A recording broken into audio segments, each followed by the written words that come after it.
Welcome, everybody, to the JJ and Pug Show. It is June 23rd, 2024, and we are recording from the Highland Communities Podcast Studio. Welcome and good morning. Good morning. You just were yawning, so I just was catching you on it, that's all. It's been a long weekend, man. Has it been? I don't know. I guess so. Just a lot of travel, been out of town, coming back. And Same thing here, dude. fast. I hate fast trips because I feel like you spend more time in the car than you do somewhere, but you got to do them sometimes. Yeah, so, and for me, it's one of those things where it is, I feel like so much more fatiguing than, if you had 3 days to relax. I don't know. I just said that. I don't even know if it's true. I'll tell you what's crazy is that my kids drove up. Oh. I let Lexi drive to Globe. Right? Okay. And then Allie drove from Globe to Show. Wait, they opened that up? I thought that pass was closed. So it's open certain days of the week. Like Okay. I think it's closed on Tuesdays and Thursdays. I think is when they do. Oh, okay. They're blowing into the mountain or whatever they're doing, and making the road wider. I think. But so it was open. So I let Lexi drive my truck, and she had to get on a freeway. Right? She's 15 and a half. She's got her permit, and it's just she was scared. She was so mad. But once we got going, she was fine. The freeway just it kind of. I keep trying to tell her, I'm like, dude, the freeway is easy. Everybody's going the same direction. Yes. You have nobody should be cutting over on you or like coming. They absolutely do though. Nobody like coming out on like the road at you, right? Like they would be pulling out of a private drive. So everybody generally is going the same direction. So question for you, because I know the answer for me. When you were learning how to drive, was there ever any aspect of driving that was scary to you? Not really. Not that I can remember because I lived 20 miles outside of town. Yeah. So I had a drive. So you know what was scary was driving a stick shift on a hill. Yes. At a stop sign. Yes. With a car behind you. Yes. Yes. That was intimidating. That was the scary stuff. All the things you mentioned, literally the only thing I ever worried about. Because everything else was just like, oh, you just go. Yeah. And I remember I was stopped at a stoplight in a standard, like a stick. Why couldn't I think of a stick? A stick transmission on Power Road at the 60. It's an over ramp, right? And overpass, excuse me. So I'm kind of on the slope. And I'd never driven a stick before, by the way, to this point. My sister, I wanted to take a car out for that night, and my sister was in town. She's like, you can take my car. I'm like, cool. Jumped in. I'm like, I kind of know how you drive a stick. This out, right? I've driven the tractor. Yeah, I know how to do this. Yeah. So, I jumped in that thing and took off, had a couple stalls starting off, but did great. And then when I got to that, I was like, all of my fears are coming. This is it right here. I got a line of people behind me and my sister's car. All right, let's go. Lots of gas, pop that clutch, spin the tires. You better believe that's exactly what happened. In fact, actually, not just that, but I used the handbrake because this is something I saw somebody use. How you pull the handbrake up and you slowly release that while you're messing with the clutch and the gas. Oh, I've never seen that. Dude, it totally saved I didn't have a handbrake in my little Dodge Ram 50. You remember that? You remember those trucks, those little single cab trucks? Yeah, dude. That's what I learned to drive a stick on. Man, you're lucky you had one of those. You had a truck, baby. I did. Well, I started in that, but I don't know how we got it. But I picked it up, and then I remember I got it for my 16th birthday. That's what I was driving for a little bit, and then my grandma passes away, and with just some money left over, we were able to buy me a Toyota 4Runner. Oh, but it was a stick shift.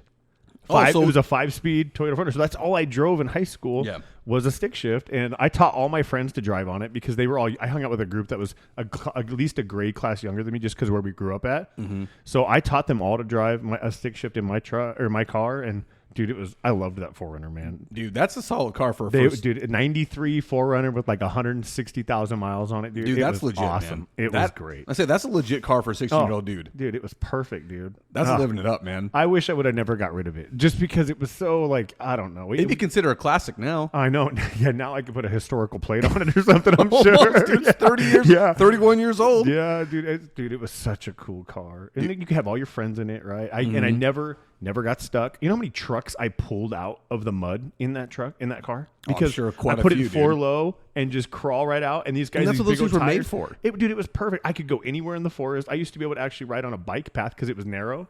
So we'd squeeze past the metal bars, and I'd ride on a bike path around the park in my truck at night. Past the metal bars. Yeah, they had them up so you couldn't go on the bike path. Exactly. Yeah, well, they had a big old path. No idea. They have a big old path around the Sholo Park, and we used to drive around that all the time. Dude, that's some small town stuff right there, sure. dude. For sure, dude. That's some small stupid stuff, dude. But it is fun. So my wife, her first car, I might be telling the story wrong, but I feel like her first car was her dad. He had a little Nissan Frontier, and she always felt so awesome being the girl driving the truck. Yeah, like she just felt like I'm the coolest one around because I got this truck. You know, these kids now, so I'm looking at buying another car for Lexi because she's going to be 16, and brother-in-law's trying to get rid of a 2008 Toyota Corolla. Right? It's good. It's got a little hood damage. She doesn't want it because it's cosmetic. It's a crap. car that's going to last forever, though. Right, and that's what she didn't understand. But these, like, dude, I don't remember anybody in school having a nice car. No. They do now. I will say this. I actually do remember. In fact, we were just talking about this guy the other day because when he graduated high school, it seemed like the day he graduated, he started with the fire department, right? And everyone's like, dang, who is this guy? Like,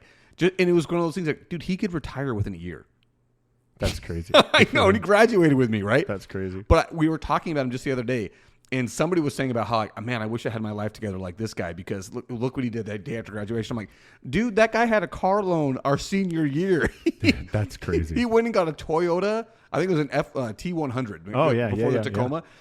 No, It was not just before the it was Tundra. a small, yeah. Yeah. And he got one brand new off the lot as a senior in high school, was making payments his entire senior year. That's crazy. And it was one of those things where his parents made him go do it to build his credit and to build his history so that by the time he was graduated high school, it's like, all right, man, you're an adult now. Go. Dude. You got this truck. Let's go. Yeah. So I don't remember anybody having, one guy, his name was Sean Seymour, and he had a legit Chevy Chevelle, like old school. Oh, yeah. Like it was loud, painted right. It was awesome, dude. Like they had that kind of nice car, but nobody had any like brand new cars. New cars, right? No. Everybody's driving. Dude, one guy, dude, oh my gosh, dude, he was driving. I don't even know what kind of car it was, but it was like painted white and we called it lightning. We called it white lightning. And it had like roll bars that were like 4 feet too tall for it in the back of the truck, dude. All painted white. It was a hoopty, bro. We used to pile in the back of that thing and go places. And dude, it just, we never had anything crazy nice. But these kids now, it's like, I mean, they drive, the kids at school have Teslas. Their parents let them take the Teslas to school. I'm like, what? Dude, I know. I think so. It's funny when you go back to that because I feel like, and I know this isn't true, but I honestly felt like I had the nicest and coolest car in all of high school. Right. And it's because I got my dad's 1995 F-150 with the extended cab, 4-wheel drive, in a long bed. Did not matter if somebody had a nicer car than me. I wouldn't have believed That's it. how I felt. I had my 4Runner. It's a 93 4Runner. I got it in 2001 or 2002, so it wasn't even 10 years old yet. Yes. For me, it was 2003 or 4. Yeah. This wasn't even a decade-old truck. Like, dude, it's perfect. Like, it had hardly any cosmetic damage. It ran. The clutch went out on it. We replaced that, but I took that thing everywhere, and it was clean looking. Oh, it was great. Oh, dude. same thing for me, dude. We had, like I said, it's extended cab with a middle console that folded up. It could fit 6 people there, plus the bed of the truck. Dude, you better. And that's the truck that we took to Sholo whenever we went up to Sholo. Yeah. Bro. All of us would pile in. We'd get up there. We'd have the best time ever. Like I said, I know somebody else that probably had a nicer truck than me, but I wouldn't have believed it. Yeah. No, I'm sure there were people that did, but I don't like. But like even Jana, she drove I don't even know what year, dude, like a 97 Oldsmobile. Oh, no, wait. She had a Pontiac Grand Am. Oh, nice. 2-door coupe. Paint faded, white. Like it looked, dude, it was so fast. Dude. I remember going like 80, 90 miles an hour in a rainstorm, taking one of her friends home to Pinedale. Oh, to Pinedale. Oh, I remember being scared out of my mind, and she was just driving like a bat out of heck, dude. Just going, man. I was like, oh, can we slow down? It's raining. Dude, when you say that, when you say Pontiac. So in high school, I remember one night. It was one night only, and it was like one of the most magical nights of my life. My brother had I think it was actually his father-in-law had an old Firebird. And like a 1984 Firebird with a T-top, right? Yes, dude. And it was, I mean, when Smokey I say... in the Bandit type car. Dude, when I tell you that the inside of this thing was falling apart, I kid you not. If you touched some of the fabric, it would disintegrate in your hands. Ugh. You could not touch the sun visors. They would fall apart as you touched them. But, bro, when I tell you that this engine in this thing was unstoppable. I don't even remember what it was. I'm 90% sure it was a Corvette engine that they'd replaced, right? And it was like a project car that his father had been working on. His father-in-law had been building. And so my brother took it over. And I wish I knew what he did with it because, dude, that one magical night was unlike anything else. So it was a night when my band had a concert. Okay, we played in a battle of the bands. I had my friend Lindsay with us. She was going to be in the band with us for that one night only. So I still remember this. We were at the Burger King on Val Vista in Williamsville before anything was at Val Vista in Williamsville. Is there still a Burger King there? You know, it might be. I think it might have turned into something else. But right across the street was a gas station, which was at that time a Diamond Shamrock. I don't know what it is now. Yeah, I don't. Okay, so we're at the Burger King talking to somebody. I don't remember what it was. I'm like, all right, Lindsay, we got to go. So we hop in this thing. She's like, can I get a ride with you? I'm like, freak yeah, you can get a ride with me. Come sit right here, dude. We get in this thing. We're driving. And this was back when Rittenhouse actually went all the way to Williamsville and turned off and went southeast towards Power Road and towards Queen Creek. Now that road's broken up in a billion pieces. But I remember being stopped at the stoplight at Higley and Williamsfield, looking to the left and seeing this guy staring down Lindsay like trying to act all cool. Bro, was having none of it, man. I revved the engine because I'd never been able to do this before. I had never had a car that could be anything off the line, dude. Yeah. I revved the engine, he revs his, and I smoked him. Smoked him. And by the time I got to, it was right before the Potato Barn, which is now, I don't even know if it exists anymore. Honestly, I couldn't tell you what's on that road anymore. But it was right when the road turned and you could get onto Rittenhouse. That's where we go to Higley. By that point, I was well over 100 miles an hour. The speedometer was bouncing up and down, dude. It was freaking awesome, dude. I got to have that car for the whole night. And I'll never forget all the things I did in that car for that one night. Some dumb stuff, I'm sure. I did some dumb stuff, man, but it was one night, dude. Yeah, it's fine. We all did dumb stuff. Dude, and the best part about it, my brother was so cool to me about it. He's like, hey, we'll take this tonight. I'm like, you serious? You can let me drive the Firebird? He's like, yeah, take it. I was like, oh baby, this is going to be awesome. It was just the greatest, man. I'm sure we all had those memories of those nights where that one thing just made everything magical. This is my high school movie night. You know what I mean? This is that one movie that if I were to make a movie about high school, for me, it would be the night of the Firebird. Dude, I had too many. I had so much fun growing up in a small town. Looking back, at the time I felt like, you wanted to get out. But it was so much fun. We did some crazy things that I don't know. I mean, I'm sure things happen down here, but not today. Not in today's world, but in our world back then. It's just different. It's just different, right? But you grew up in a small town, and you got to make fun out of it. Because, I mean, you got to either go out into the woods and do something, or you got to drive around. You cruise the Deuce and Sholo. Deuce clubs. Dude, but it's crazy. Now, I don't know what the kids do. I think they're probably all stuck inside. Most of them playing games or doing something. Because, dude, at 9:30 at night, Sholo is dead, bro. It is. It is a ghost town on the Deuce. Dude, I'm like, come on. You know what's funny? Because for us, so when I grew up, Higley doesn't exist anymore. But it was a small town. We didn't. It grew into something. Right. You got it enveloped by Gilbert. Gilbert, kind of swallowed it whole. But it was small back then, and Higley was a small school. So we felt like we were small town people next to the big city, kind of in the big city. It was a weird way to describe it. But whenever we'd go to Sholo, we were always wondering, what are people doing? What are we doing? Let's go find something.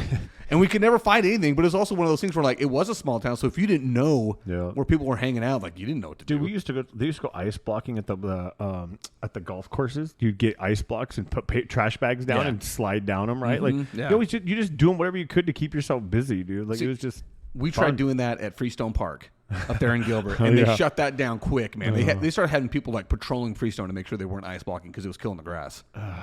See, they're just killing our fun, sucking the fun out of everything. Everything. It's like these people now, in these neighborhoods, the one that call the cops on the kids riding dirt bikes around. I'm like, you know the other things they could be doing? Yes. Who cares? You live in a small enough town of where we live that you can have kids riding around. You've been in my neighborhood, that big open field just west of my house. Yeah. Kid, they let the kids go build a dirt bike track for all I care. Dude, the same lady calls the cops on them every time. And I remember talking to MCSO about it one time, and they were like, do we have to come out here because they've called? And MCSO is Maricopa County Sheriff's Office. Yes, so now it's patrolled by Queen Creek PD. We have our own PD now, which is interesting enough. But they would come and be like, we have to show up, but we know I'm like, why? These kids aren't doing anything wrong. They ride through my neighborhood all the time with their dirt bikes and their helmets on. And I'm like, you're cool. I've only had one conversation with a kid, and it's because he drives a little go-kart. And he freaking flies around the neighborhood, and you can't see him. And he's going to kill himself. Well, because he's so low to the ground that when you're backing out of your neighborhood and you've got cars parked on the street, you can't see him until it's almost too late. Yeah. He got hit by a car. Oh, no. Yeah, he survived, but it wasn't this person's fault. He was not slowing down, and she didn't see him, and she pulled right out of a stop sign, and he was just screaming down the road, and he hit her, and it happened to be on camera because my buddy's house is right there. And it was like, dude, she didn't do anything wrong. It wasn't her fault. But this kid just... That's a prime example of it's what I tell people all the time when it comes to motorcycles. Bro, you can be as careful as you want. You run into a car, you're done. You're a lawn dart. Yeah, exactly. It's terrible. But it's true. But you're right when it goes all the way back to the kids riding the dirt bikes. I got kids that do that all the time out in front of us. And my thing is think about all the millions of other things that could be doing that. We'd be way worse than this. Way worse. Just let them have fun. If they're not causing any problem, they're riding up and down. They're you see all these kids all over Gilbert right now, especially in Higley and Queen Creek. They're on the sidewalk on these electric dirt bikes. What's the difference? Yeah. The soundless. The sound does it? Yeah. Oh, speaking of which, I got to ride a soundless dirt bike. Derek? Yeah. Yeah. bro. Don't out him. Oh, his dirt bike is legit. Do I need to go back and like beep his name? I'm going to. I don't know. I'm definitely going to. Why? I want to mark that. Where are we at? Why you can't say his name? Yeah, I don't want to out him. Okay, I don't want to out him, dude. I mean, the chances that he gets actually. He doesn't even have social media. He didn't listen to any of this. I know. Okay, I'm going to pause this real quick. All right, so we discussed that offline. We're good. The name will be bleeped, and you'll have heard it already. And that's fine. But this bike, so it's a Varg, I think it's called. It's an electric dirt bike, and it's got the power of a 450, which is huge. It's actually got more because it's got levels on it, right? So level 1's like 40 horsepower, level 2's 50 horsepower, level 3 60, 70, and then 80. Oh my gosh, dude, that's so awesome.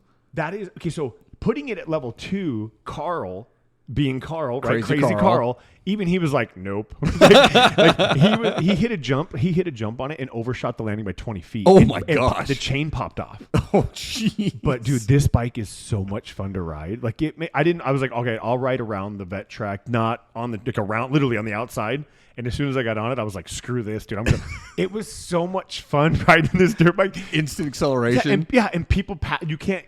Dude, they would pass me on it. I'll be riding. All of a sudden, you just hear the chain, go. It's like zippy almost. It's funny, but the technology now is out of control with these electric bikes. It is so cool. My buddy was telling me about how these kids near his mom's neighborhood all have electric bikes, and they have a dirt bike track in their backyard.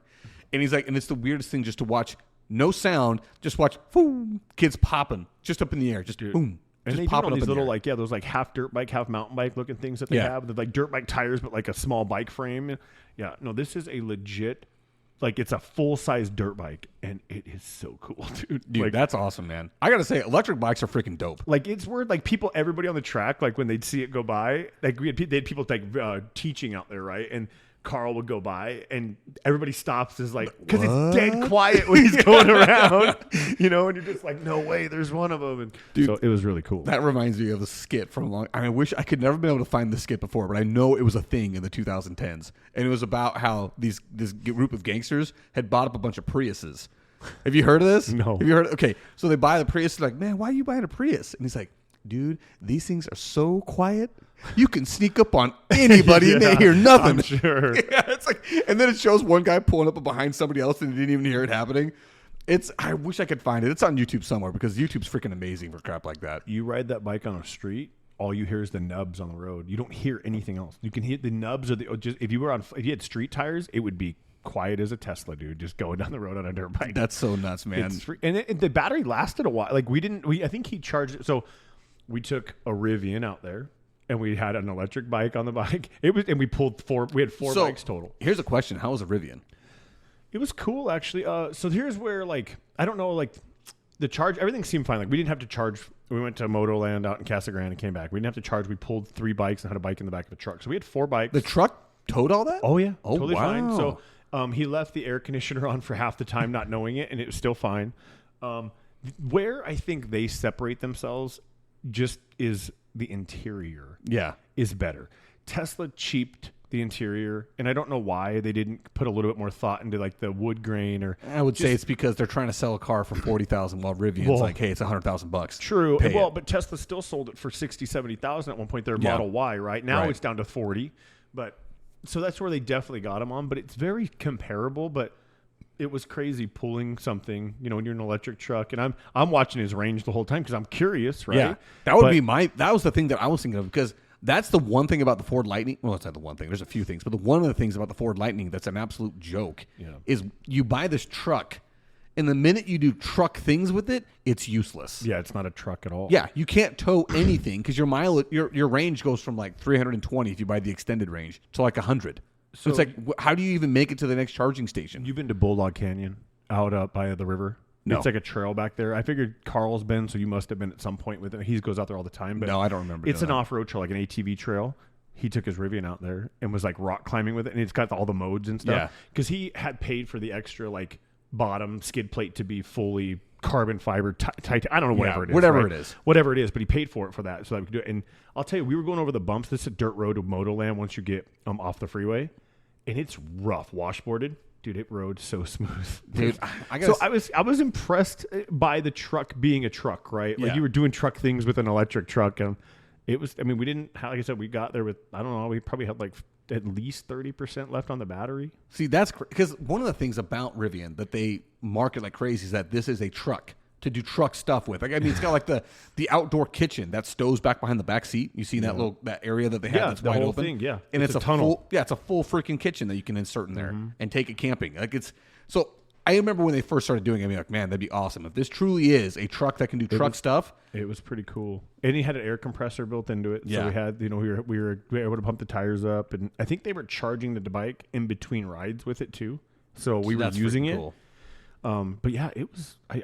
It's got the little things, like it's got air conditioned seats, right? Like the Tesla doesn't have that. It has heated seats, but not air conditioned. Dude, air contioned seats have changed my life. Yeah, like They've I don't know how do you have changed my leather life. and not have air conditioned seats? Yes, dude. Or if nothing else, like listen, okay, maybe it doesn't have to be air conditioned. At least have some airflow. Something, but Some if you airflow. put heated seats in, why would you not just do it air conditioned? It's got to be just a flip of a switch to go the other way. Like it can't be that much more.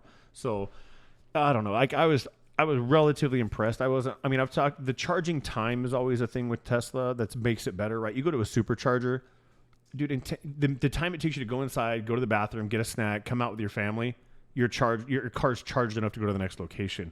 I don't know that Rivian's that way, but I know they can charge on Tesla networks, I believe now, with the adapters. So I don't know how, but again, I don't know how much power they can take. I don't know how many amps or whatever, watts or whatever they can take at one time to make the charge range go faster. I don't know, but it was still really cool to do truck things with an electric truck for sure. And I say that's actually something I really want to. I'd like to talk to somebody, specifically the guy whose name's been moved out, because Voldemort. I want. We'll call him Voldemort. Yeah, he who must not be named. Yeah, I want to talk to him. Just ask him like, okay, so give me like honest feedback, because obviously I can find stuff online, but I want to know somebody that I know that has one. and dude, that guy is such a mild mannered, just chill, Nicest dude in the world. Nicest dude in the world, dude. He's just so like. It is funny when we're on the track together and we're next to each other and we're hitting these jumps, and he's like, "Whoa!" Like you can hear him making noise and stuff. Like I can't even imagine him making noise. dude, it was funny. He caught me off guard the first time because we hit this little double exactly together, and I'm like, "What is?" Because you can't hear his bike, but you can hear him screaming. That is the funniest thing to think about. It's nuts, man. Okay, so you just said Voldemort, so that actually reminded me. I want to have this conversation, and maybe you're not prepared for it because it just hit me. I was watching Harry Potter with my kids today. I've seen them all. Okay, you've seen them all, but you never read the books, right? That was Janet's thing. No, that's Janet. Okay, I don't read. But if you recall, because this has always bothered me, and today it really hit me. And if we have to talk about this another time, we can talk about it another time. But it's in Harry Potter, the fifth one, the Order of the Phoenix. Okay. And it's when all the boys and girls are starting to kind of pair off and like, okay, I got a crush on him. He's got a crush on her. This isn't the one with the dance. That's Goblet of Fire. Goblet of Fire is the one with the dance. Yeah. Is the dance. So Okay. this is the one right after that. Okay. So they're definitely older teenagers. Yeah. Okay. But there's a point where Harry and Ron, this also happens in Goblet of Fire. So it works then too. Okay. Where Harry and Ron are having like this little spat on who's got each other's back. Right. And I remember the whole time watching them like, guys don't fight like this. Like this isn't the way guys fight. And there's specific parts in it where Hermione will like have this reaction of like, boys are so weird. And I'm like, yeah, it's because this is what girls do. Yeah. Guys don't do this. Girls get in the way of guys all the time. No. But what I'm saying is like, okay, That's how specifically. they did it? Yeah, tell me what you mean. Let's go Goblet of Fire, right? Okay. So Ron is mad at Harry because Harry's name got drawn for the Goblet of Fire, right? Right. He's jealous. He's jealous of Yeah. him. And so in the jealousy, Colt stones him out. Stonewall, not talking to him anymore. Totally He's a chick thing. Yeah, totally. Yeah. Totally a chick Because what's thing. going to happen? Yeah. In reality, Ron's either going to come out with it, he's going to be stoked for his buddy, or he's going to punch him in the face. They're going to fight about it, and then they'll be friends And then they'll afterwards. figure it out, right? Yeah. It's not going to go on for months and weeks of this weird tension of we're not friends anymore, but we're still friends. Are we friends? And then it culminates in the dragon thing, right? Where when Ron tells somebody to tell somebody to tell somebody to tell somebody Tell Harry. that Hagrid needs Harry. Yeah. And it's like, nope, that would literally never happen. But the book is written by a female, so it's all for female perspective. Yes. And that was my point. As I'm watching this, I'm like, how did the directors, because these movies don't have to match the book 100%. How did the directors, which were all guys, okay, not say, listen, Miss Rowling, this does not compute. This, I mean, I know we're talking about a fantastical world of magic and wizards, but this is the most unrealistic thing in your book. Yeah, but they probably were like, yeah, but she sold so much by that premise, right? Like, I guess. And I would argue, and I don't know this factually, but I wonder if you're talking about how, like, the people that have read it, is it female heavy to male, or is it even, or is it the other way? That's a good question. You know what I mean? That's what I would want to know, because because you got to figure the movies would be paired to that, probably that portion. You got to kind of know that. Yeah. So maybe that had something to do with it. Because I'll tell you right now, I guarantee you, any female has not thought about that at all, because it's not to them. That's fighting. That's what happens when you're mad, right? And I would love for a female to come on here and tell me I'm wrong. And you could be. But I can tell you from my experience as a young man who grew up with friends who sometimes we got jealous of each other. Yeah. That we did not react that way ever. And I never saw a group of guys react that way. No. And I've never heard another group of guys tell me, oh, yeah, that was common. But never once. It's sad, but like, I know it's happened, but I don't remember being jealous of somebody so bad that I would do something like that. Like, I can tell you this. Like, I can tell you many a times when a girl got in between guys. Oh, yeah, that's a different thing. Yeah. Total different story, dude. Women have been destroying men's friendships for years, dude. But the way that they fought was not like that ever. It was fist to face, bro. Exactly. It was out in the open. Yeah. It was very obvious. There were no hidden. There was no like backbiting and secrets behind. It was no, bro. We've been fighting over girls since the medieval times, bro. Dude, I mean, how many wars have been started over women? Right? I mean, that is the man's existence. But it's funny because I don't remember who I was having this conversation with, but I just got done. I've been in this mode of watching lots of National Geographic documentaries on specific portions of the world. Like right now I'm watching Wild Portugal. I had no idea Portugal had so much natural wildlife to be talked about, right? It's pretty cool.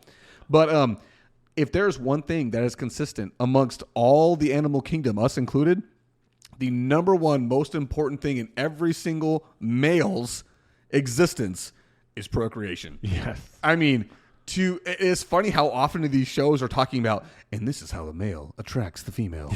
And it's just, they'll do like a 5-minute segment on what they're doing. Weird. It's science. Weird. Right. But it's so strange. It is how we are wired. I mean, in every species, it's how we are wired. That's part of life. Like procreating is part of the whole thing. Constantly fighting for everything. that. Everything. Fighting for that right to be the one. To be the king, to be the lion, bro. To be king of the jungle, man. Yeah, in every aspect, dude. Yes, 100%. All right, well, we're going to take a real quick break here and listen to this awesome new ad.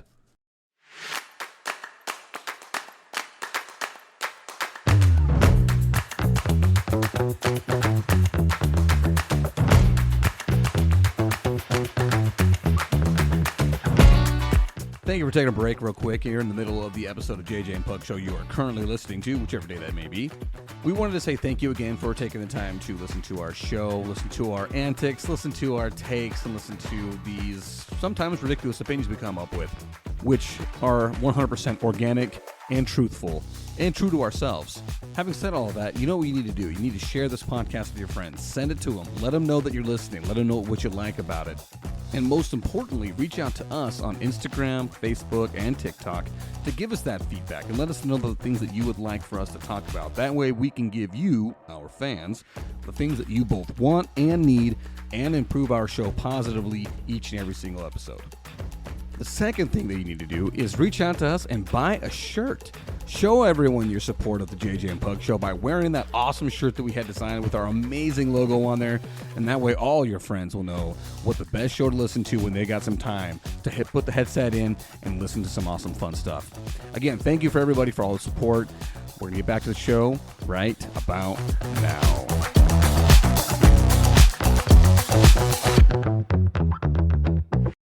All right, buy a shirt, everybody.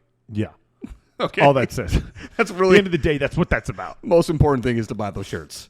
All right. So after having a little break there, it was a perfect timing for us to be able to discuss what we want to talk about next, and that is Trevor Lawrence getting a 5-year, $75 million contract extension with $200 million of it guaranteed. You know, and he has been good, but he has not been great. He has been, and I sent this to you, and it reminded me now, he has been the exact same guy as the guy that they first selected out of UCF. Do you remember that guy's name? Took him to, I think it was the AFC Championship.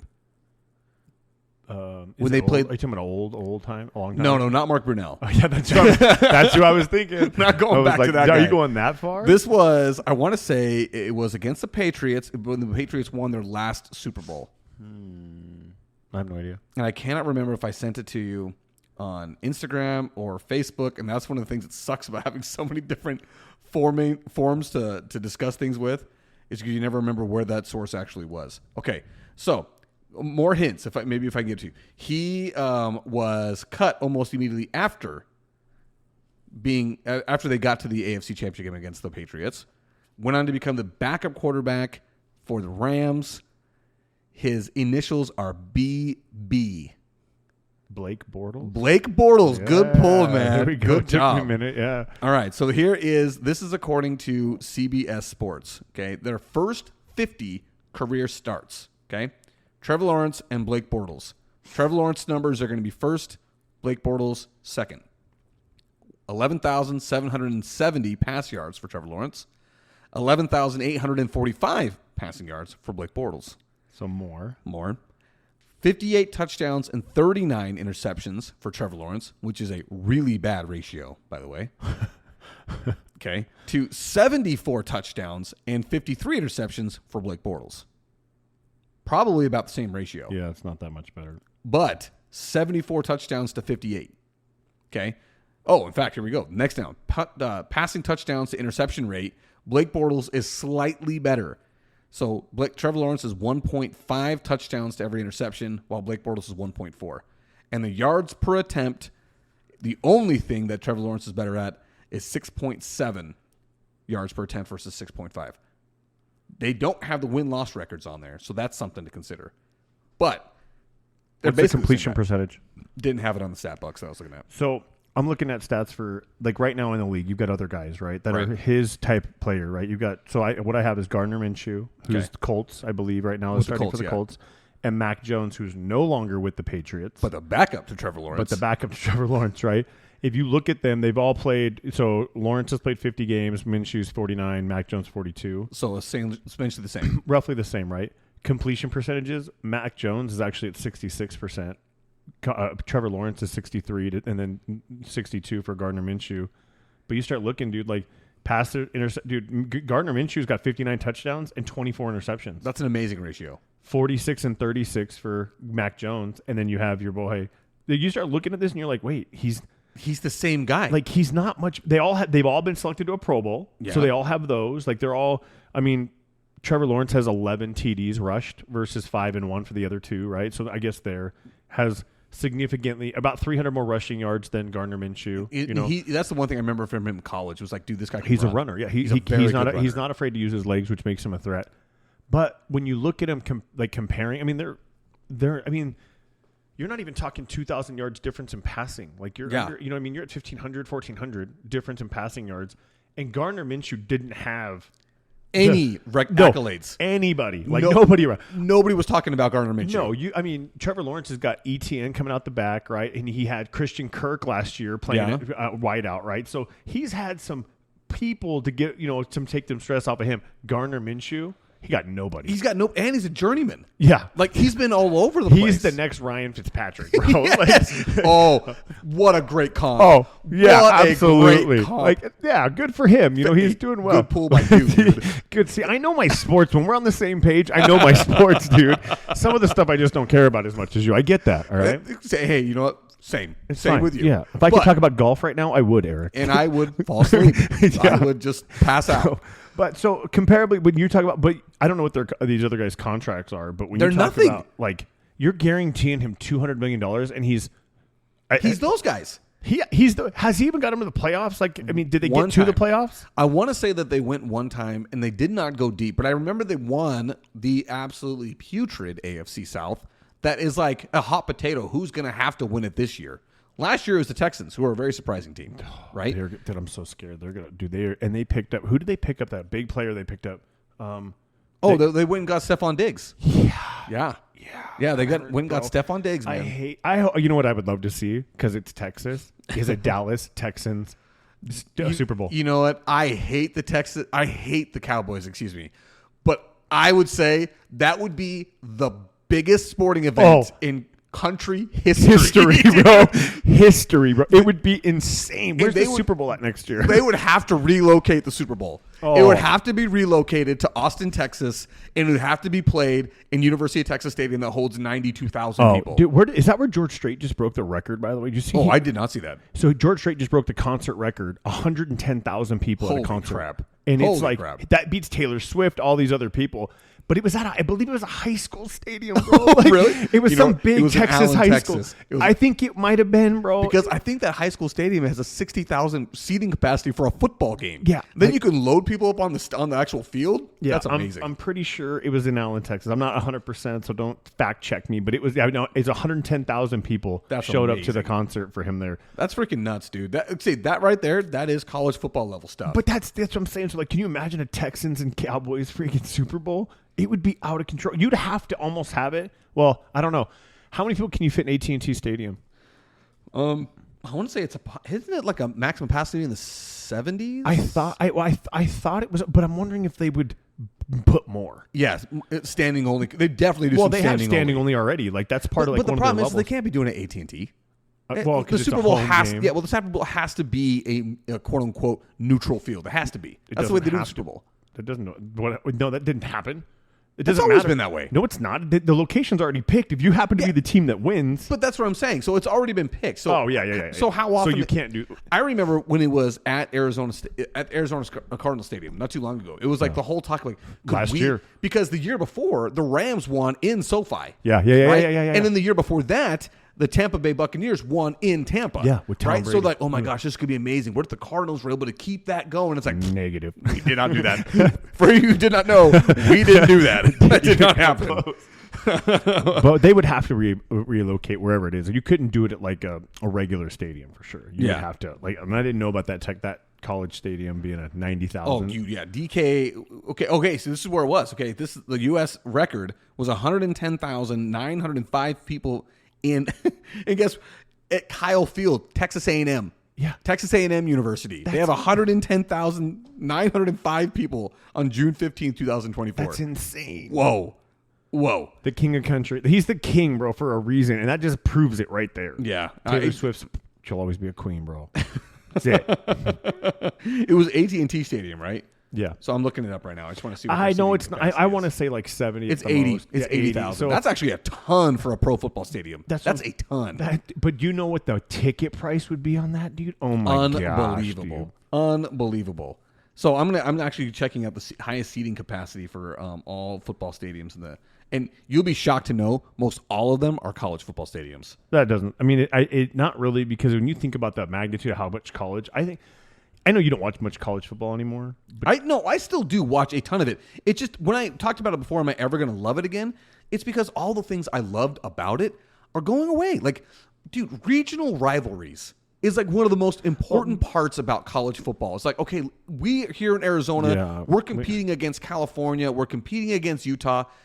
We still are competing against Utah because they're going to the Big 12 with us. But, dude, California, USC and UCLA in the Big 10 conference? I know. All that stuff's changed, but that's just change. That's evolution. They kind of got to do what they got to do. But that's the thing that kills me about it. It's because that's the part of college football that's constantly changing. I'm like, yes, the transfer portal hurts.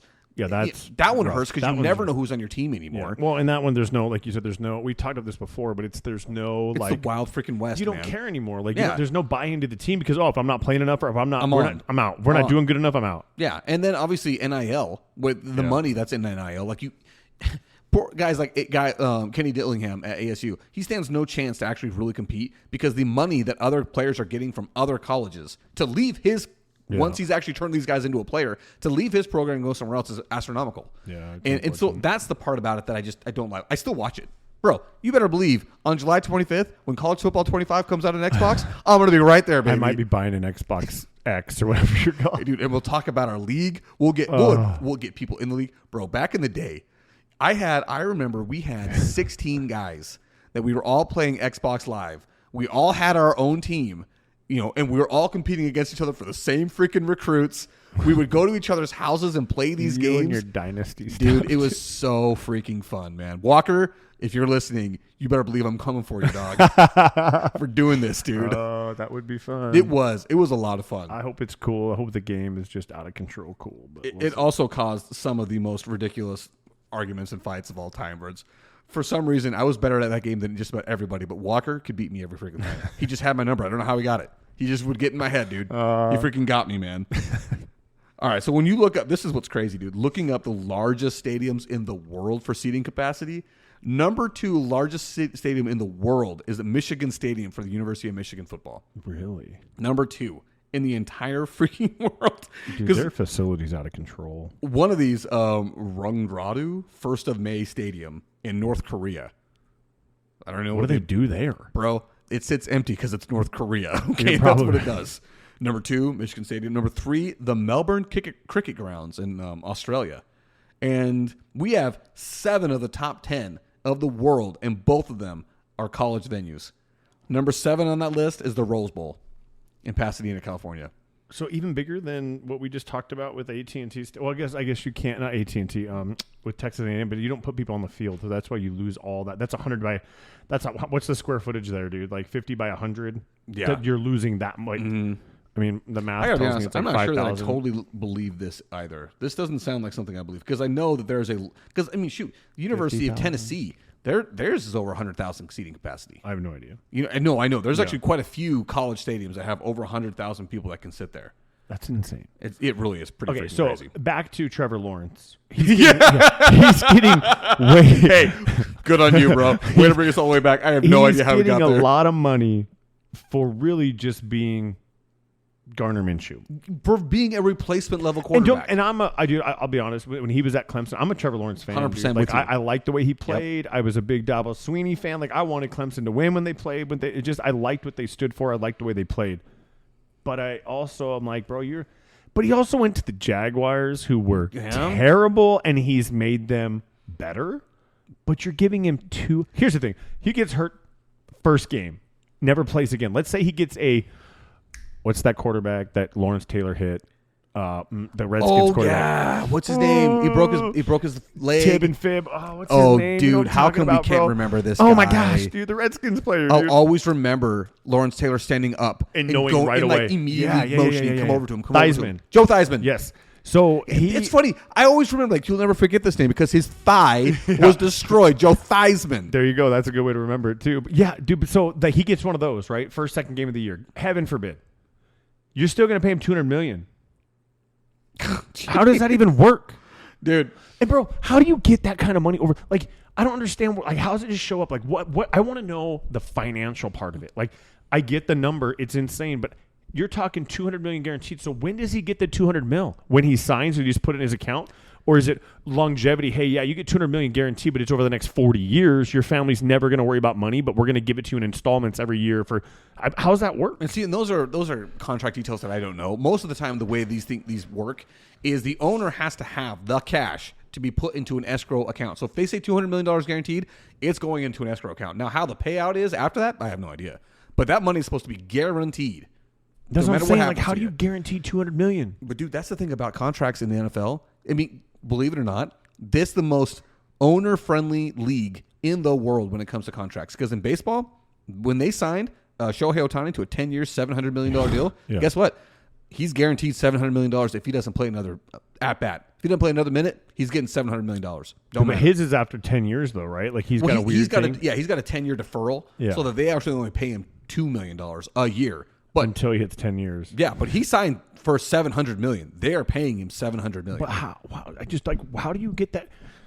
This is going to go way off topic because it's finances, bro. But that's what I don't understand is, and maybe it's because I've never had that kind of money, dude. But like, you win the Powerball, like, right when it gets to $1 billion, you take the lump sum after taxes. You're looking at $650,000 for easy math. Million.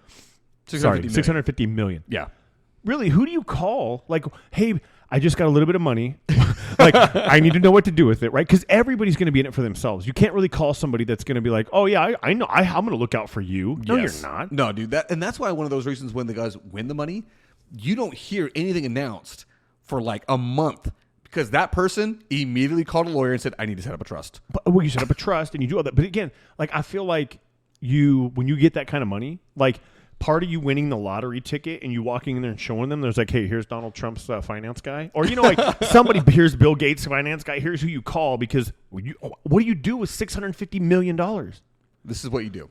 Instead of buying great value anymore, you buy name brand. Like I said, if I ever win the lottery, there will be signs. So no, but I do know what you're talking about. What I'm saying? I know what you're talking about because you got to call. Do you know what my tax guy said? Oh, my tax guy said, he goes, first off, you put it in your bank. He goes, I said, but they only insure so much. He goes, it's America. They're not going to lose your money. Like, it's just not going to happen.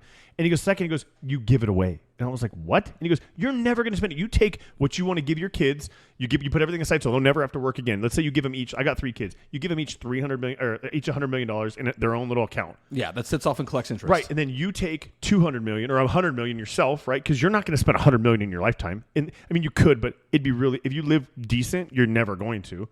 And he goes, the rest, you give it away. And I said, yeah, but then if I give it away, like, Eric, hey, here's $10 million, but you're going to get taxed on it. He goes, so what? Yeah. Then he's going to walk away with $7.5 million. I'll take it. Yeah.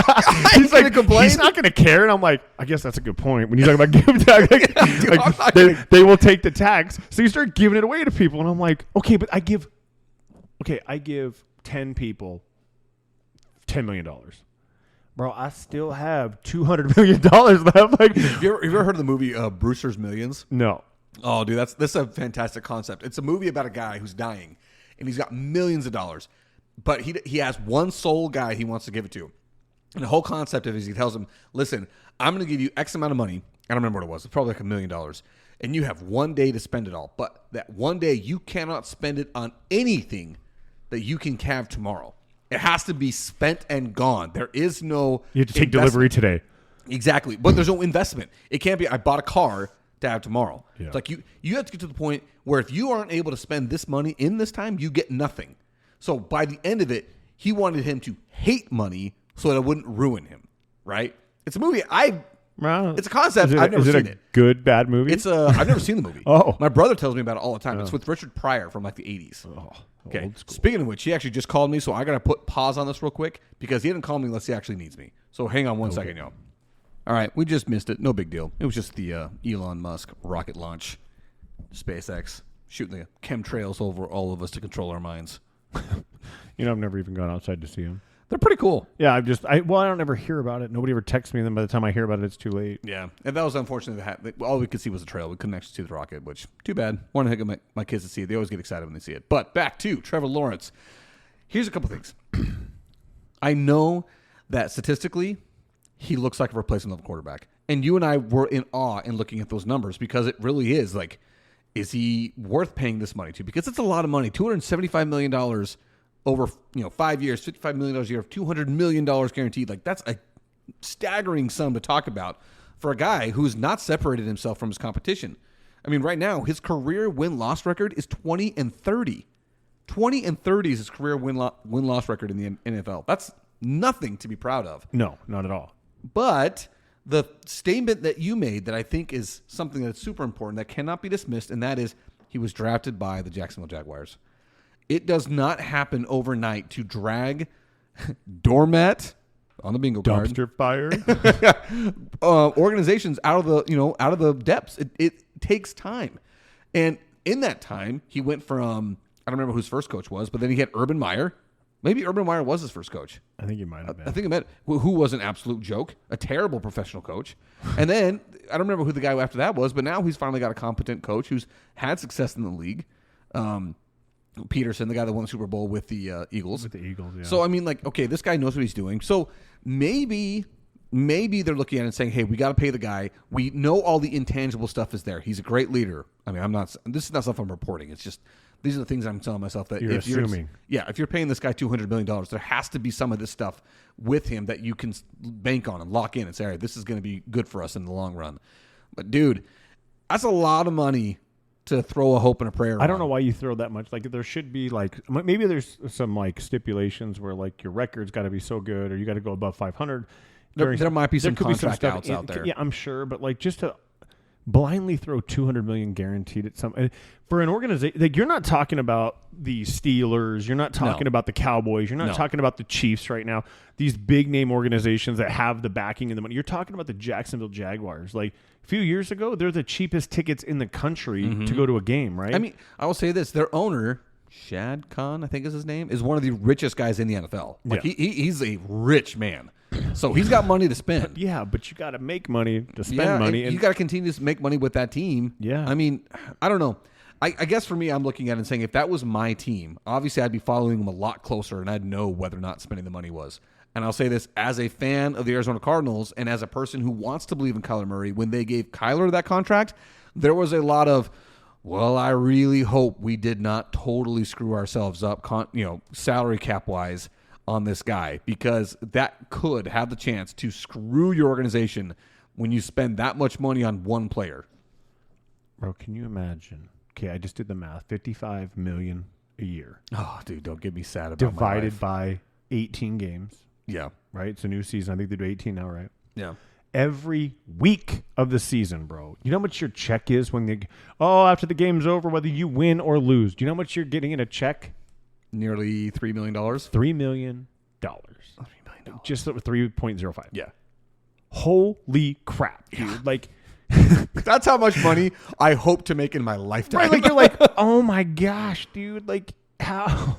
Dude, it's staggering. And you know what's crazy? This is what's truly crazy, dude. Did you see when Christian McCaffrey got his extension? It was like, I think it's 2 years.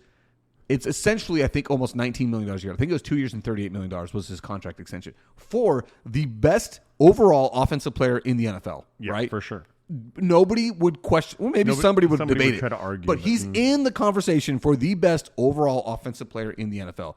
2 years, $38 million. And somebody made the comment, bro, my kid ain't, what was it? My kid is not risking the NFL for Tim Hardaway Jr. money. A guy that rides the bench for the Dallas Mavericks. That's how much the difference in money is in the NFL and in the NBA. The highest paid player right now, I think, is Trevor Lawrence at $55 a year, right? He is right there with like 15 other NBA players. Which is weird. Yeah. I didn't even that's so weird to even think. And what's crazy also about the NBA has a slotted max system where you can't, in the NFL, listen, if you want to absolutely max out your salary cap and pay all the money to one guy and fill in the rest of it with minimums, you can. You can do that in the NBA. In the NFL. In the NBA, you can't. Because if you were to try and pay somebody truly market value, regardless of what your salary cap, let's say you have a market cap of $100 million, okay? We're just using round numbers here. $100 million is the most you can spend for your entire team's roster, okay? And you got to get 14 guys on that roster, okay? Yeah. So if you were to say, well, market value says Nikola Jokic, best player in the NBA right now, he's the best guy. We'll pay you $86 million and we'll fill in the rest with $1 million guys, right? Or $87 million, the rest of them with $1 million guys. Can't do that because they have a slotted max system to where you can say, we will offer you a maximum contract. And the maximum contract means you're probably around $50 million. And if you get added to an all-NBA team, that 50 can then become like 55 or 58. Really? But it all depends on your performance. But it's a max system. So it's like in the NFL, that doesn't exist. You just pay the guy what you think they're worth, right? So it's like it's different in the way that these things go. But in the NBA, you make so much more money if you're a top player. That's insane. Yeah. I mean, dude, Jason Tatum and the amount of people is way less. Yeah, it's true. I mean, you're talking about a 53-man roster versus a 14-man roster. I mean, it is different. But now. And the same amount of teams. Yeah. No, less. There's less teams in the NBA. Okay, so even worse. Yeah, there's 30 teams in the NBA, 32 in the NFL. Yeah, okay. But in the NBA, it's almost like baseball now, where every NBA team has a G League team. So there's another roster that they're paying. Wonder what they make. Not much. I mean, they make enough for guys that were drafted 10 years ago to keep playing in the G League because it's, monetarily worth it. But we're not talking like, I wonder if they make league minimum. Are you looking it up right now? Yeah, it says G League players make a minimum $40,000 for 50 regular games. Oh, there's no way that's 40,500. Some players may make more depending on their standing with the NBA squads. but Yeah. Okay. All right. Well, I could buy that. 40,000 basically that's the minor league standard for baseball. 22-23 season. Okay, that's like the standard for like a minor league baseball player.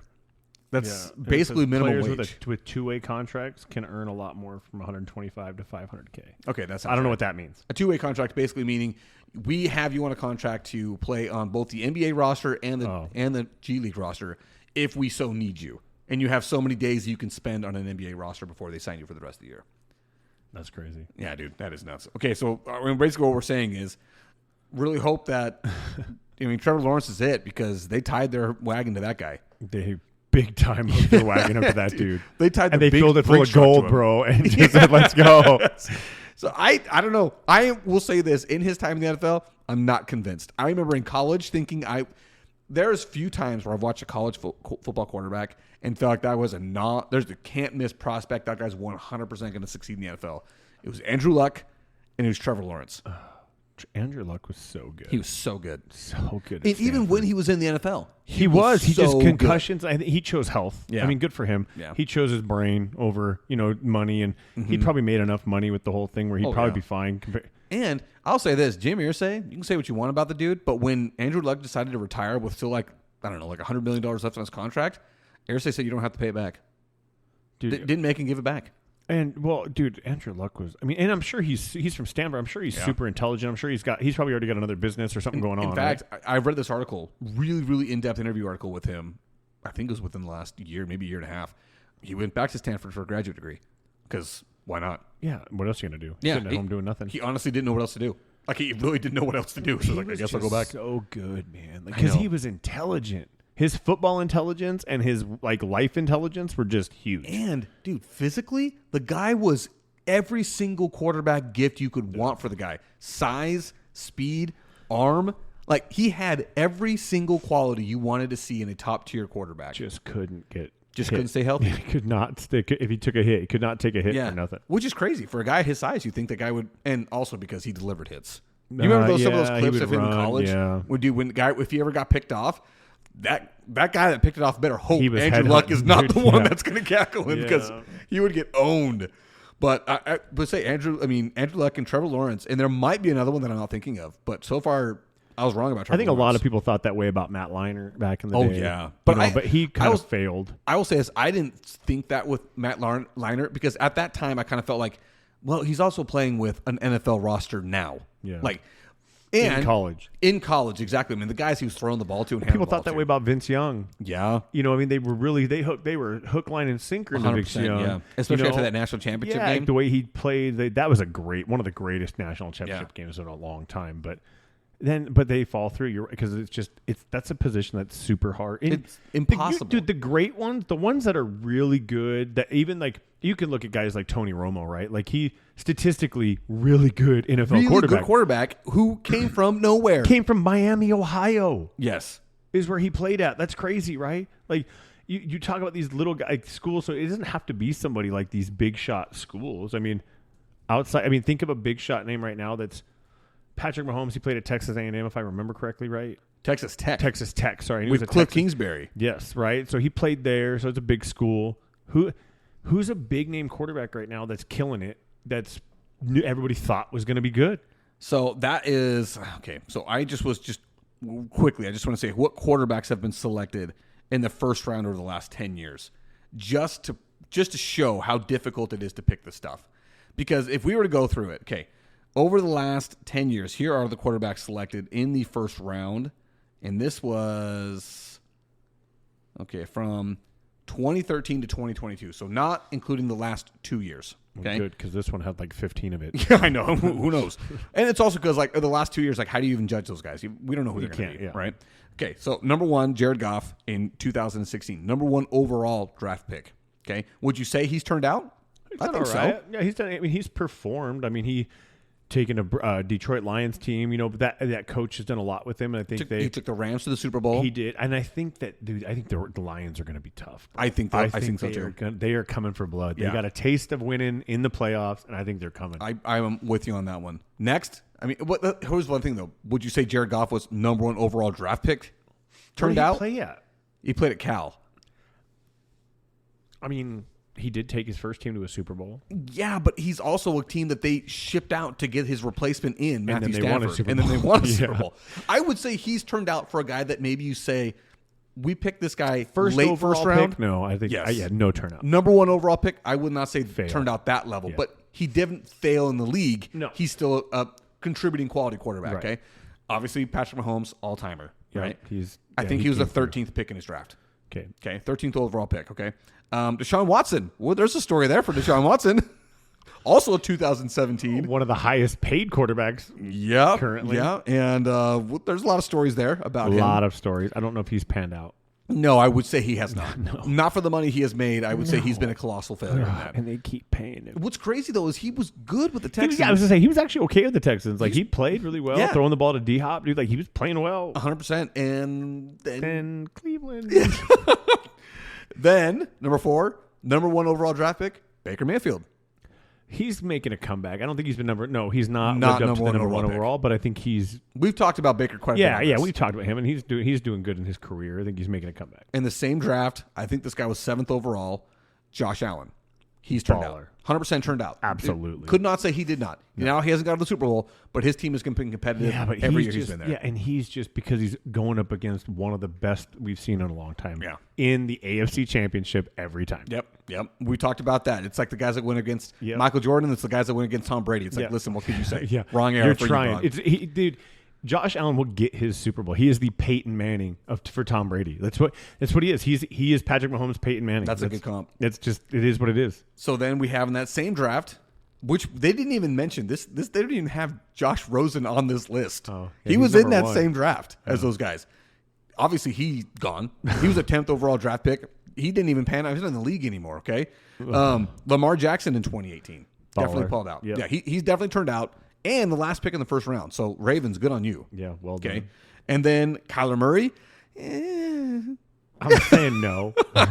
I didn't think he was a first round pick, to be honest, just because he's too short. That was a tricky draft. That was a tricky year to have the number 1 overall draft pick. I'll say this because it was him, or it was, and I'm forgetting his name now. And I hate it when I do that. His brother's also with the Chargers. He's a defensive end for the 49ers.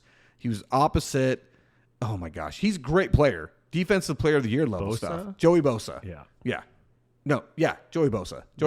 So it was him or Kyler Murray. That's what I'd pick Bosa all day long. But the problem is he was coming off an ACL, and Nick Bosa, his brother, constantly hurt. Yeah, but dude, Kyler Murray. Or is it Nick Bosa that got drafted? I can't remember which one, Joey and Nick.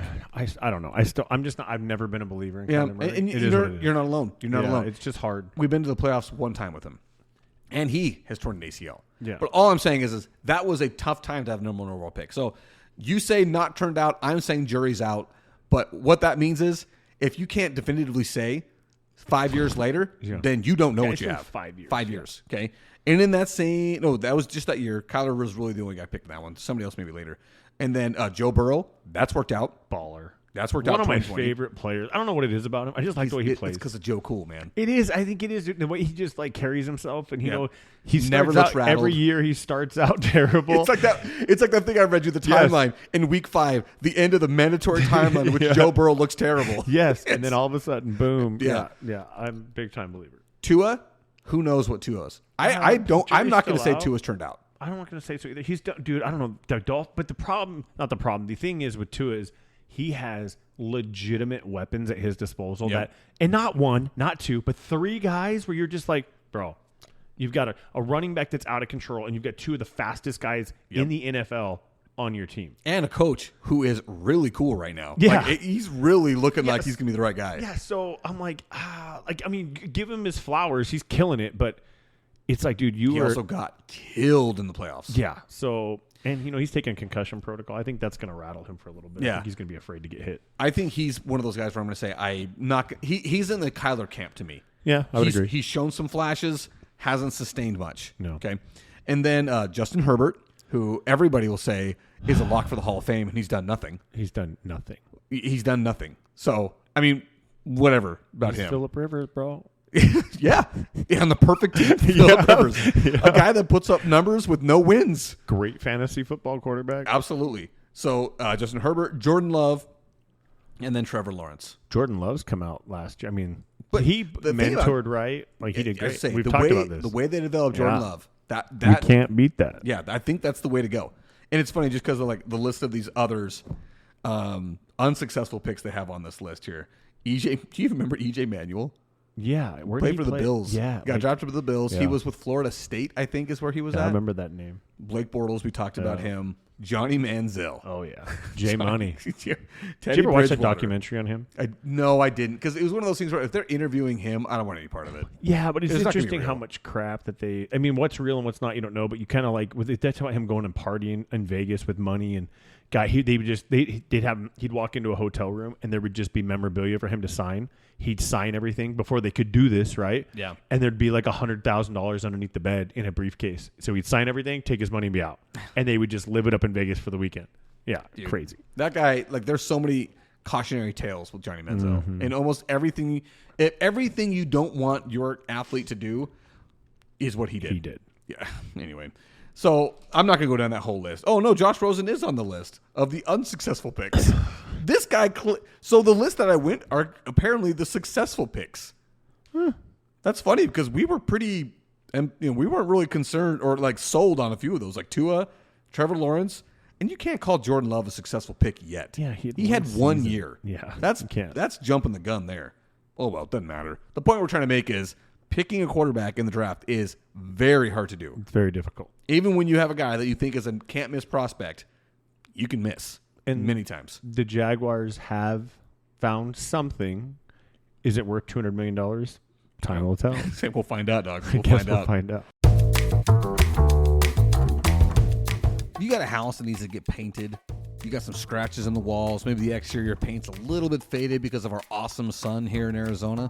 Well, I have got a fantastic suggestion for you. What you need to do is you need to reach out to Kellen Brady at Brady Painting Services. I'm telling you right now, they are top-notch, first class. They get the job done right at a great price.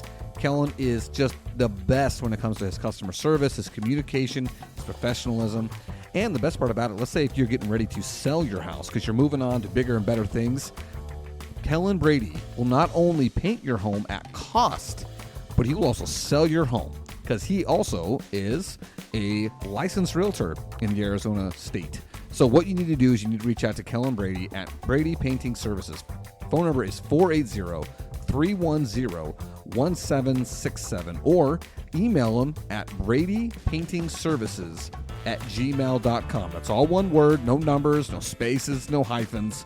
Brady Painting Services @gmail.com. And once again, that phone number is 480-310-1767. I'm telling you right now, Kellen will take great care of you.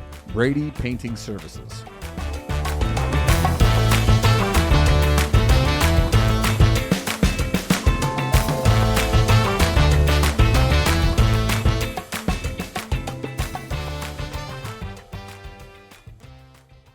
All right, so a couple other things that I just wanted to talk about. We know that the NBA draft is this year, or this week, excuse me. Yeah. And it's funny. For an NBA draft, there's only one name that anybody can mention, and this guy is a guy that, if he's drafted, should be a late second round, take a flyer on the guy, see if he turns out guy. Not a first round pick. Not a first Definitely round not draft the pick. first overall pick. No, he's not going to be the first overall. If he goes from one overall, dude, that would be truly But insane. dude, the whole premise is they think they're going to get daddy with him. Okay, and having said that, now you all know who we're talking about. It's Bronny James. Yeah. Okay. You know it. That's the only reason you would take him number one is hoping that daddy follows him. So this past week, there's been a lot of reporting that has come out of the LeBron James camp and Bronny James camp, who have the same agent, obviously. Go figure. And that is, that ship has sailed. That dream is gone. That LeBron doesn't necessarily have to play with his son. And I think this comes from two things. One, I'm pretty sure his son is saying, listen, Dad, you're killing me, man. You're killing me by putting this expectation on me, because no matter where I do get drafted now, it is 100% going to be a negative on me, because they're thinking the only reason why I'm here is because of nepotism. That's it. Now, let's be real. That's probably 90% of the reason he's going to end up in the league anyway. But it would be even worse if it was draft my son and I'll come play for you, right? So Rich Paul says no chance. LeBron James is not signing a minimum contract anywhere. It's not happening, which is what I told you. There's no way LeBron was going to come to the Suns on a minimum deal. Never going to happen, right? But I think the reason why a team might take him is not because they think they're going to get LeBron James now. Is they're looking at it and saying they get a guy with crazy athleticism who's very young, who comes from a great basketball pedigree. Maybe this guy turns out. And I'm saying that very cautiously because when he went to USC, if you remember, he had that cardiac arrest. Right. And so he wasn't able to come, full throttle to USC in that college season because they had to bring him along slowly because of the cardiac arrest. That's a serious thing to consider, Which right? is even more of a reason not to draft him. Yeah. Like I'm not saying he can't show up. Like I think he's trying to make it. I know he's talked a bunch about trying to, carve his own path and blah blah blah blah. And I respect that. I get it. But I don't know, dude. Like he's a 6'2", 6'1.5", 6'1.5" guard, and I'm like, and I don't know, dude. Steve Nash was taller. You know what I'm saying? Like Chris Paul's not, but Chris Paul's. I mean, if we're talking Hall of Famers, I know, but it's just, I don't know that he's worth the risk. Now, I think you pick him up undrafted. He comes out, tries out, makes your G League team, works his way up, says, hey, we're going to bring you on. You become a star. Cool, right? 4 or 5 years from now, he's balling out. He's young. Great. I would tell you this, man. You don't waste a pick, though. If I had one of the first 5 picks in the second round and he's still there, I would 100% take him. That's the second round, right? Exactly. That's the second That's round. fine. But the first round, you get the first 10 picks of the... Dude, I'm not even looking. He's even on the radar, bro. He's not on mine. He's not on mine. And I'll say this, if there's talk about him being on the radar at 22 for the Suns, I question, as I have questioned, the ability for those guys to evaluate talent. Now, I'm not saying that Bronny's not going to be good. He very well could be. Because, again, I can talk myself into thinking the future is there for him because he's already got the athleticism. And if you're talking about an NBA guard, he's got an NBA guard body. He doesn't have a forward body like his dad, right? But he's got an NBA guard body. And if he can play, tenacious defense while he learns how to run an offense as a point guard, then cool. I'm watching that guy play on a G League team, right? I'm drafting and stashing that guy. 100% going to develop him for sure. Exactly. Yeah. But apparently, as Rich Paul, yes, there's always a but. Apparently, his agent Rich Paul says he's not going to be doing a 2-way contract. So that. Dude, okay, first off, if that's my agent, I'm like, bro, fired. Shut up. Yeah, like, fired. Don't be telling what I am and not doing. You're not like, yeah, I would. I want to play in the NBA, and if that's the way I'm going to do it, that's what I'll have to do. Yeah. Because I'm not going to the Lakers. I'm not going to go play with Dad. Guess what? I'm going to go to a G League team. I'm fine with that. They'll pull me up when they need me, and I let me earn my keep. Mm-hmm. I bet you he'd get more respect that way. No, 100% from the agree league. With you. You know what I mean? Now, I understand what his agent's doing. His agent's trying to get the most he possibly can for his client. That's his job. Yeah, because he gets paid more. Exactly, because that's his job. That's how he makes the money. Right. But at the same time, it's like, dude, I feel like you're really doing a disservice to Bronny in the public's eye. Because it's not him saying these things. And if you're his agent saying it, it's as good as him saying it. And it's just detrimental and dangerous. And I think it's going to be hard for Bronny to live up to any of what they're being talked about needs to be done. I just think it's really difficult. I don't think I've ever watched an NBA draft, but it might be worth watching the first round. Dude, I watched the first round. I do. And it's not something that I sit down with, a bucket of popcorn and a drink and watch the whole thing. Yeah. It's on the TV while I'm cooking. And it's on TV all night because it's a whole night thing, right? But I'll be interested to see what happens because it's important for the Suns. Super important to get something that's actually workable at number 22. And that's a hard thing to project. I have no idea. There's lots of players that come in the 20s. In college. There's lots of players that get picked in the 20s that play meaningful minutes in the NBA. It's really hard to find one every time. It's super We need a hard. point guard. Yeah, we do. We need a point guard, we need a backup center, and we need an athletic wing. So, in other words, we need anything to help our team. But I would say that you're probably right about number 1 overall need. Probably We number need 1 overall need. We need a floor general. Okay. Question for you, dude. And do you want to get into this now, or do we want to do this later? Which one? Right here. No, I don't care. You don't want to It do it doesn't now? matter to me. Okay. That can be the last one. We'll get in with that. It's getting late. Yeah, Tired. that's what I'm saying. Do you want to get into it or not? Okay, we'll get into this and we'll do the other fine. stuff later. Yeah. Okay. How do you feel about this is a very controversial subject, probably as controversial as we're going to get. How do you feel about blackface? Listen. His face. What? Let's put it in context of what you were talking about. Okay. Because I think that's relevant for anybody listening. Super relevant. Because we're not talking about a Halloween party. No, right? no. From back in the 80s, which is a whole nother freaking conversation. Right. what this is about is there was a group of fans of the Dutch soccer team, the Netherlands, right, that had dressed up in blackface with Rastafarian wigs, dreadlocks, to portray a guy. Now, I'm guessing at the pronunciation of this guy's name. I really don't know, okay? He is a previous player for the Dutch national team called, I'm going to guess, Ruud, R-U-U-D, Gullit, Gullit. No idea how to pronounce that. Right, okay. So he is nationally born in the Netherlands. His dad is from Suriname, Suriname, in South America. It's right next to Venezuela, okay? So the guess, it's probably a very strong thing to understand that he's probably of African descent. That was where a lot of slaves got shipped back in the day, okay? So pretty good assumption there. So he looks like, he looks like he could be. Looks to be like he could be of African descent. These guys dress up. Okay, so he looks like he could be a black guy. Yeah. Okay. So there we are. Yeah. I took a long way to say that. Yeah. I was trying to get it all right, trying to be dude. politically correct, but listen, at the end of the day, white is it is what it is. Like, so he looks like he could be a black guy. Yes. Okay. 100%. Okay. And that's the way that these obviously white fans dressed up, right? Okay. And somebody took some offense to it because that's what we do now. Somebody American. Actually, it was UK, remember? Really? ESPN UK is when the reported Oh, this. yeah, that's right. But it's something that we got offended over. Somebody got offended over because that's what we do now. We get offended about everything. And then a current player for the Dutch national team, who's also of African descent. This guy is actually from the Ivory Coast, okay? And his name's Nathan, and I don't know how to pronounce his last name. It's A-K-E with one of those little dashes over the E, so Ake, I guess. There you go. And they asked him, it's like, so what do you think about this? And as I pull up his direct quote, I'm going to ask you to tell you what you think he said about this. He probably thought it was no big deal. Because I feel like, listen, the UK is slowly coming up right on us, right, when it comes to some of this stuff. But I feel like it's so thought. Like, the idea is not anything to do with disgracing him or doing talking about slavery and all this kind of stuff, right? It's literally like they're dressing like a player that they like. What if he was a white guy with red hair and they put on a red wig? Would everybody be mad about him dressing like a ginger? Nobody would say a thing. Exactly. Nobody would say a thing. It's the same across the whole thing for me. Like, it doesn't compute that this is a racial issue. It's not. It's not like they're out doing something, causing some kind of issue, then saying it's them being this blackface or whatever.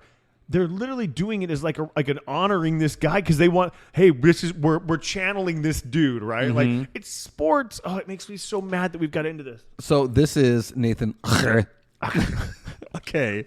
This is his exact statement. These topics are getting out of hand. We should be allowing things like this to happen. Ruud Gullit already said he finds it an honor too.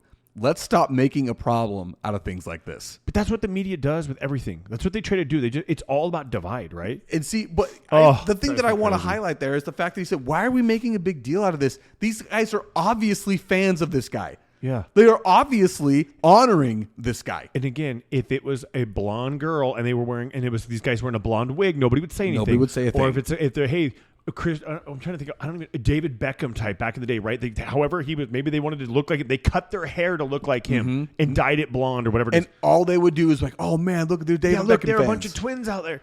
It's all these guys are trying to do. Like, it's not a big deal, but yet here we are interjecting our own thoughts into it and trying to cause a problem. And it's like, did you watch that clip that I sent you on YouTube about the lady that shows up to the taco truck and is forced? No, we talked about this last episode. Yeah, but I sent you the clip. I texted it to you. You never watched it? You got to watch it, dude. You're going to love it. Did you text it? I don't think you did. I did. I promise you I did. I'll send it again. But anyway, the point I'm trying to make is you're 100% right. It is somebody else forcing their guilt on it. Here's the thing. Is the reporter who asked the question white? Well, that's a good question. I don't know. I'll bet you, dude, 99% of me says, I mean, she's white. He or she is white. I thought he said she. Well, he or she. Right. They, them, whatever.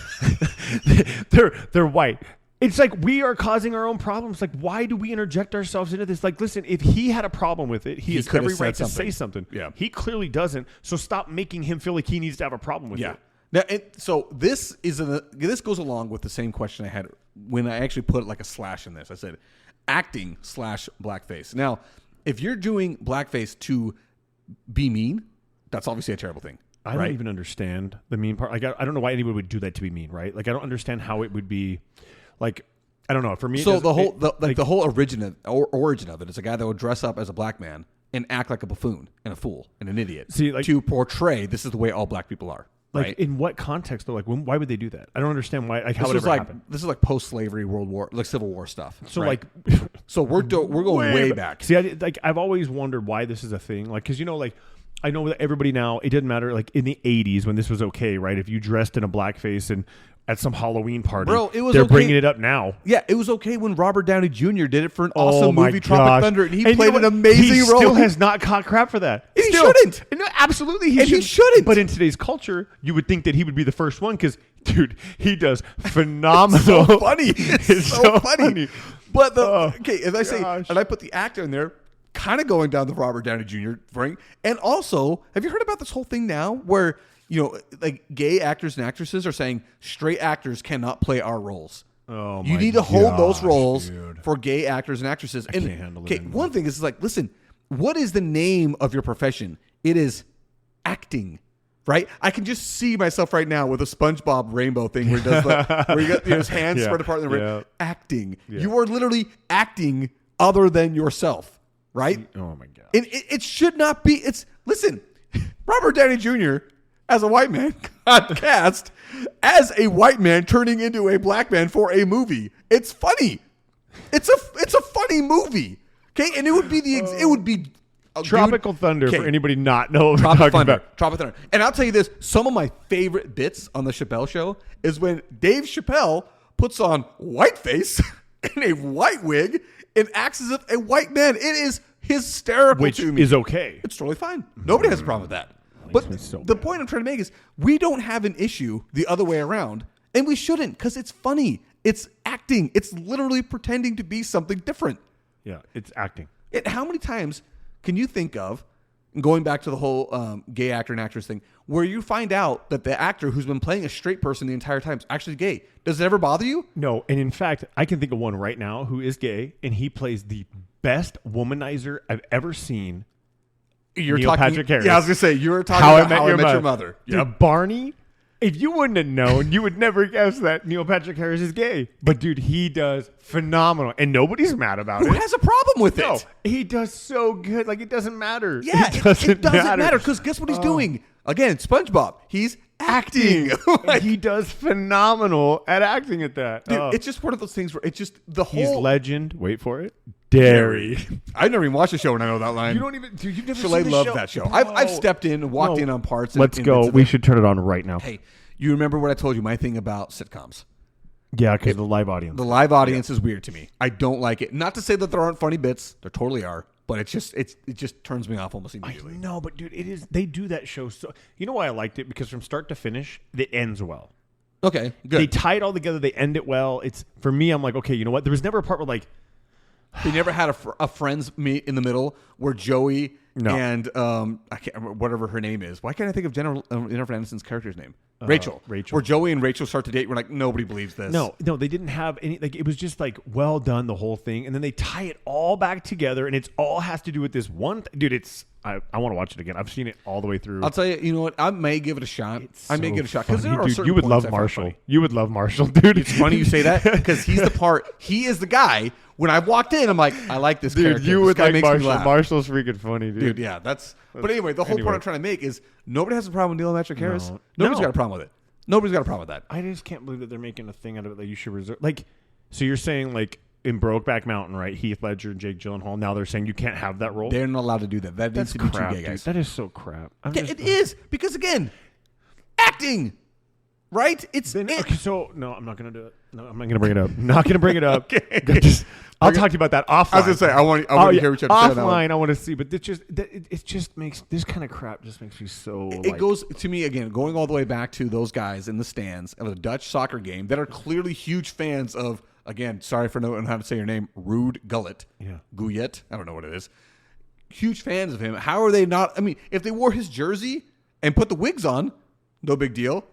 That's what they did. They were wearing jerseys. It looked like they were wearing his jerseys, wigs, and all they did was make their faces. Okay. They probably put self-tanner on their face. Seriously, it's not even that. Like, what would they have done if it was Halloween? Like, and let's say you want to be Christian Ronaldinho. Yeah. And whatever his name is, right? And you're like, okay, you're going to get mad about it? No. If I'm going to put his jersey on, that's all? Yeah, like, I can't be a white guy wearing his jersey. It doesn't work. No, couldn't like, be. But if it's the other way around, right? Okay. Let's say we get some African Canadian, huge fan of Steve Nash. Would we have any issue at all if he pulled the Dave Chappelle route? No. No. In fact, we think it's awesome. Yeah, like good. It's fine. It's great. It's acting like it's not a big. No, again, these are just people going to sporting events. They're enjoying it. They're not doing something to discredit, disharm, or harm or something like that. They're just being people. Now, if these three idiots were out doing something stupid, dressed like that, they deserve all that crap, right? Yeah. I get that. But again, here we are, just trying to poke at it. Yep. Anything has to do. If we can push racial issues in any of these big countries right now, we'll 100% find a way. It. Absolutely, and it's gross. It is. It's very frustrating because it does make it to where you're like, dude, just let people be fans. It's just let people be fans. It makes me sick. It's funny. I was just talking about this with somebody else when it comes to just being fans, and we were trying to say, like, how do you have a rational conversation as a fan? It's like, you don't. No matter what anybody tells me, Kobe Bryant's the worst person in the world. Like, I'll never believe otherwise. He's like, because I am a fan of the Suns, and Kobe Bryant and Tim Duncan can rot.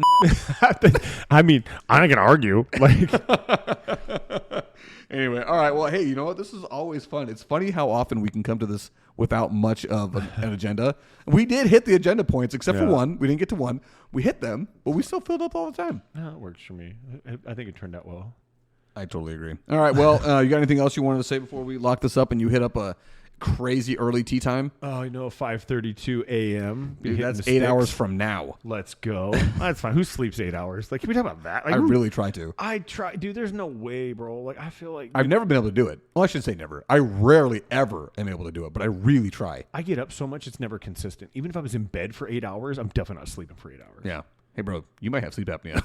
No. I don't snore or anything crazy like that. Like, you still might have sleep apnea. Maybe. A lot of it has to do with the prep stuff. Like, dude, okay. I get up to pee 4 or 5 times a night. No problem. Well, if you're drinking 2 gallons of liquids. Yeah, bro. Like, it's like, and I'm not just like peeing. Like, it's like, oh my gosh, my legs hurt from standing here. How can I have this much fluid left in me, dude? It does. It sucks. So there is that. But yeah, I would love to sleep. I would love to sleep for like 12 hours uninterrupted. Don't wake up. I feel like I would feel so rejuvenated, but that don't happen. It's hard to understand or even comprehend what that might feel like. You know what? I think I'd feel like crap. Yeah. I think I would feel worse. Like, I think as much as I want, I think, when you get sick and you lay in bed for like 3 days, I need one of those without the sick. Yes. But I don't, but it just, but you don't feel good either. No. And you're like, dude, oh man, but it would be great to sleep just uninterrupted. What it is for me, and it doesn't matter the time, it would be great just to be able to fall asleep and wake up and feel amazing. Like wake up rejuvenated. Yeah, feel like, hey, I got the rest I needed. However long that is. Yeah. I don't know what that number is. Could be 6 hours for all I know. Just have that feeling. That would be great. The problem is as a father, a provider, and all that, you're even when you're sleeping, you're not really sleeping. Your mind never stops, right? Because and then if something goes bump in the night, you're going to check it out, right? I'm like, wait, it's funny. I just had a conversation with I have a buddy who's married to another cop. So he's a cop. He's married to a cop. What happens if something goes bump in the night? Like, do they both pop up out of bed? Yeah, do you go too? Or if she's a cop and the husband's a firefighter, who goes and checks the noise?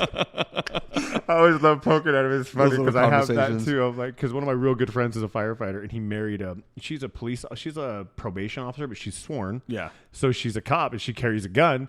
And I'm always like, hey, bro, does your wife go check what goes bump in the night? Or how's that work? And he's always like, no, leave me alone. I'm like, I'm just saying. Like, just a question, dog. I know you got a hose. What are you going to do, bro? Like, spray it. Yeah. Would you walk in there with your fire extinguisher? Also, I was going to say, when you say he's got a hose, what kind of euphemism are you talking here, man? What's he swinging? Just not talk about the fire hose, bro. I didn't want to get into this, but this is something I'm just going to say real quick.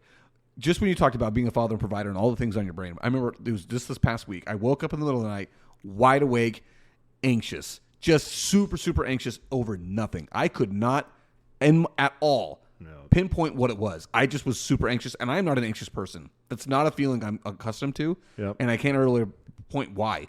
And I remember I was just laying there, like, just totally stressed out about nothing, like nothing in particular. Do you ever just wake up and think about something, and then you're like, oh, I got to remember this in the morning, but like, it hits you in the middle of the night, and you're like, and you start to stress out about it because it's a work thing or Yep. something to do with what you got to do. And you can't forget. I cannot forget. And you weren't even thinking about it before you went to bed, but now you're Yeah. like, oh crap, I got to remember to do that. Like it just hits you and you're like, okay, now I got to get up, make sure I remember. Isn't that weird? It is. It is super weird. And the worst part about it is when I wake up, oh crap, what was it I was thinking about last night? What is it that kept me up for 45 minutes? I could not stop thinking about. Go back to sleep. Yeah. I don't know. It's weird how your brain works. Dude, I know. And Shalene's going to kill me if I don't finish out the story because she's going to call me total wuss. What it was, and I don't know what it was. I just know that when I heard her moving, I could feel her moving. So I rolled over to cuddle with my wife. All the feeling went away. Whatever it was, went away. And I told her that, and she's like, "You little sap." I'm like, "I know, I am. I totally am." But it'd be one thing if I knew what it was. I didn't know what it was. It just was like, oh, Eric, I felt you're better. so cute. Shut up, man. All right, you cheese bags. This is like fat kids in dodgeball. Eric's out. I'm not.